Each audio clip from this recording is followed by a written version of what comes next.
നാം ഇപ്പോഴും മെട്രോയിൽ നിൽക്കുകയാണ്. അപ്പോഴാണ് സുരേഷ് ഗോപി ബുള്ളറ്റ് ട്രെയിനുമായി ബന്ധപ്പെട്ട് ഒരു പ്രഖ്യാപനം നടത്തിയിരിക്കുന്നത്.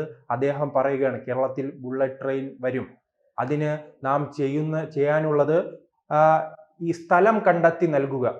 റെയിൽവേയുമായി കേന്ദ്ര റെയിൽവേ മന്ത്രിയും കേരളത്തിൽ വരുമ്പോൾ കേരളത്തെ വിമർശിക്കുന്നത് ഏറ്റവും പ്രധാനപ്പെട്ട കാര്യം ഈ സ്ഥലം നൽകില്ല. അത് നാം ദേശീയപാതയുമായി ബന്ധപ്പെട്ട് പരിശോധിച്ചാലും അറിയാം, മലയാളികൾക്ക് സ്ഥലം നൽകാൻ ബുദ്ധിമുട്ടാണ്. റോഡ് വേണം, വികസനം വേണം, എല്ലാം വേണം. പക്ഷേ സ്ഥലം നൽകാൻ വലിയ രീതിയിൽ അവർക്ക് കഴിയുന്നില്ല.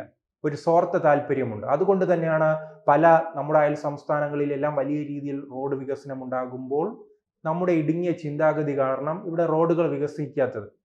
അത് പലതവണ നമ്മുടെ കേന്ദ്രമന്ത്രി, റെയിൽവേ മന്ത്രി ആവർത്തിച്ചിട്ടുണ്ട്. നിങ്ങൾക്ക് വന്ദേ ഭാരത് തരാം, എത്ര കോടി രൂപ പണം നൽകാം, റെയിൽവേ നിങ്ങൾ ആവശ്യപ്പെടുന്ന വികസനം ചെയ്തു തരാം, പക്ഷെ നിങ്ങൾ സ്ഥലം കണ്ടെത്തി തരൂ.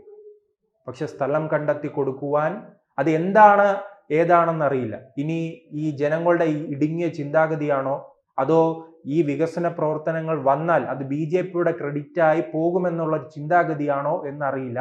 എന്തായാലും ഈ വികസന പ്രവർത്തനങ്ങൾക്ക് വലിയ രീതിയിൽ പ്രതിസന്ധി സൃഷ്ടിക്കുന്നത് ഈ സ്ഥലത്തിന്റെ പരിമിതിയാണ്.